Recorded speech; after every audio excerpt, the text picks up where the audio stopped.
wasn't sure. When you say Inglewood, are you talking about Inglewood, California? Chicago. I am so sorry. It's Inglewood in every neighborhood, in every city. Excuse me, I'm talking about Inglewood in Chicago, Illinois. Okay, one of the rough parts of the city, honey. And I brought my first rental property in Inglewood. It was a 2-flat with a basement. It was occupied for $55,000. And when I tell you, I explained to the person, I bought it in cash. I had saved every dollar, every cent, every quarter, every penny. He wanted $75,000.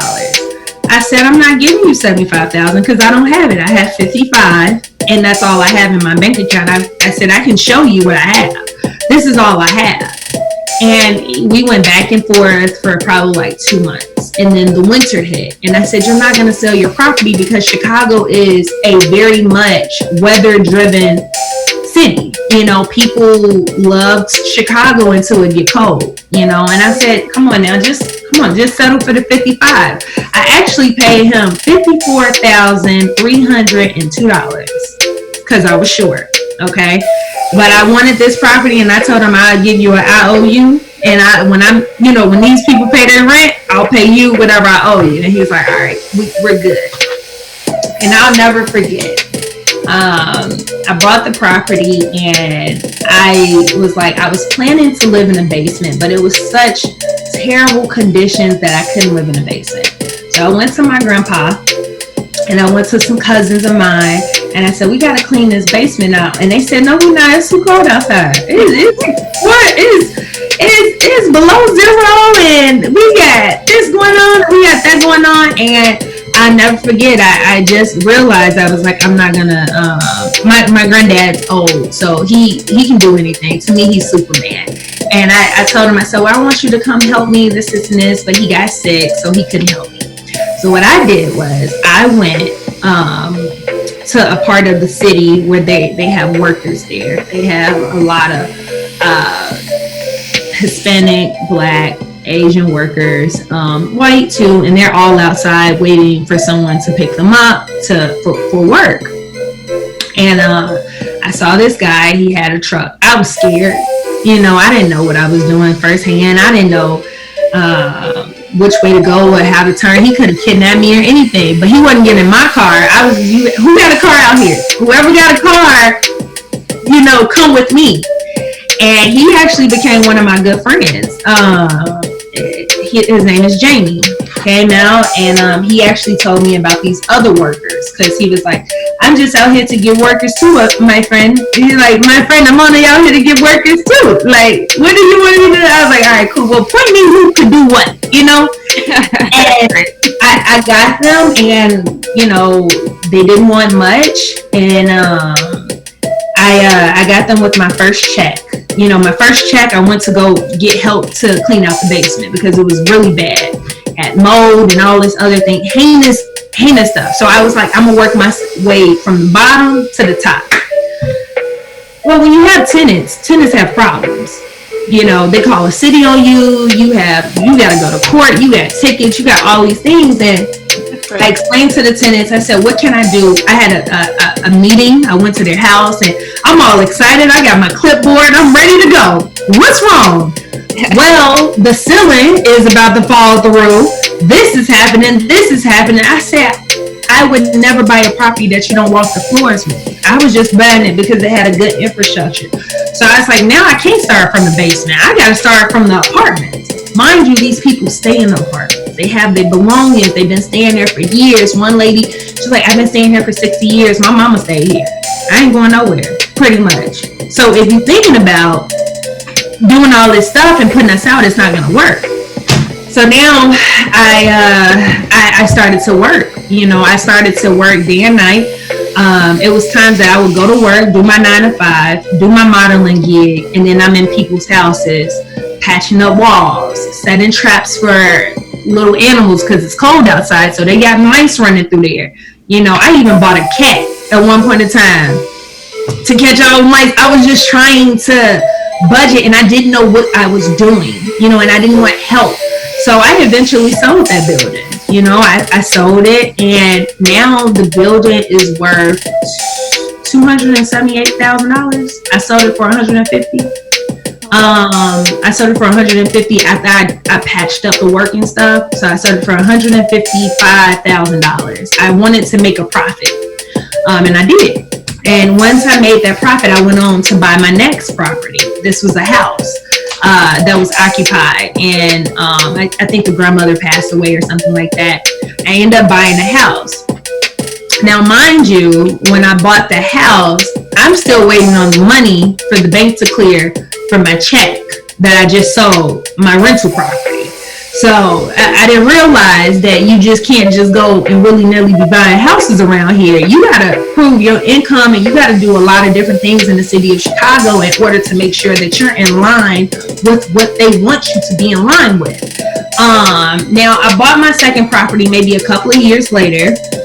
And once I bought my second property, I got a little bit smarter. I was like, all right, I want a house now. I don't want 2 tenants, because this was too much for me. I just didn't want people's lives in my hand. That was sad. They were upset. They was just very hurt. They have been in heinous conditions, and here I am. I'm young. I didn't know what I was doing. I'm hiding my property from my mom. I'm staying with my mom, leaving out late, coming in early, people calling me, the pipe buzz. I'm like, but I'm learning. And then I bought my second property when I sold the first one.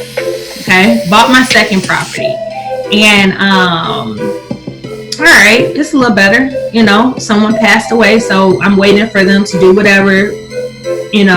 I go in and I do an entire gut rehab, a rip and replace, and I kept that property. I still have that one.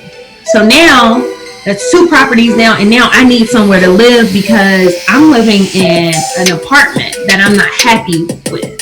So I'm like, I'm doing all this work. I'm ready to buy a house. My sister bought her first house, which is around the corner from mine, and then I bought my house. When I bought my house, I was so confused about what I wanted, what I needed, and what I desired. I knew I wanted something because I'm 6'2", so I needed a basement that was tall, and I want to wear heels in my basement. Exactly. I don't want to take my shoes off and have to duck. So I had that issue. Now I'm thinking about kids and maybe settling down one day. I'm not going to settle down in this house. I'm going to buy another one with my husband. But I was like, all right, I think I need 3 bedrooms. So I went through the process. I had a checklist. It's very important to have a checklist of what you want, what you need, what you desire, your needs and your wants. Some of the stuff, I would walk in the house and I don't like the paint. You don't like the paint, you could repaint it. You got to understand, you got to go through a process. In my process of buying my home to live in, I actually found another rental property that I wanted to purchase.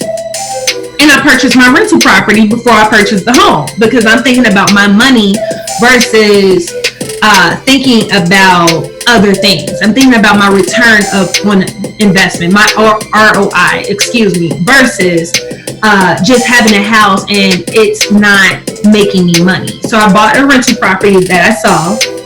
I always bought rental properties that were occupied. This time I saw it was in good condition. I put my tenants in a hotel. I put their belongings in the storage, and I redid their entire place because I wanted them to stay, but I wanted them to have something new. I put hardwood floors, did the entire infrastructure over, gorgeous place, upgraded it, and I made a decision to say, hey, I upgraded this unit. This is how much the unit costs. Do you want to move or do you want to stay? Some people stay, other people move. So then I found my house and I bought my house. So now that's how I got 3 properties. I'm on a verge right now. Actually, I have 4 properties, excuse me. I just closed on a 2-flat maybe a week ago. I closed on a 2-flat. Congrats.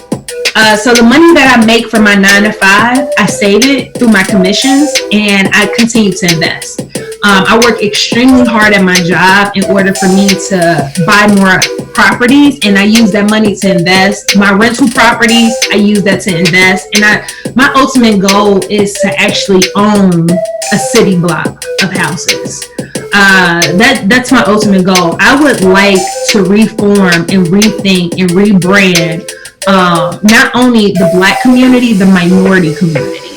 I would like to have a utopia of a block that has a church that's nearby, that has a basketball court, has a school, has a police station, and has a fire station. The only problem with that is you have to pay for that in taxes. Anything that's city, you're paying for that in your property taxes, depending on where you are located within the city. If you are in the mile block radius of any of the ones that I just said, a church, a school, a fire station, a police station, you're paying your taxes to that in order for that to be maintained and continue to function. So you got to be careful with those things of that nature. And that's ultimately what I want to do. And what I'm doing is I'm continuing to invest in myself at work. I am continuing my education with enablement at my job. I'm working a 9 to 5. I picked up a second job. Some people, they're like, man, you already got a lot of stuff going on. You don't have enough money though. Like, I want to be able to say, if I see at home, I don't have to wait for a bank. I don't owe anyone any money. I don't have to wait and say, okay, wait till the bank clear. Let me go through all these things. No. I want to be able to say, hey, this is the money I have in my account. Let's make a deal. I don't care if I have to go broke in order to get that home, because I know what my ROI will be. And that's my main objective. So what I would say to other people is this: never stop, never settle. If you see something that you want, you cannot take money with you. You can't. So if you're saving up for a rainy day, that rainy day may not come if you're not living. It might go to someone else anyway. And especially if you don't have kids. So my motto is, when I bought my first house and I emptied my bank account, I cried. I was very emotional. I was broke. But guess what? I had a house, I had tenants. They were paying rent. And I had equity in my property. I took equity out a couple of times in my property too in order to buy another building too. Don't get it twisted. And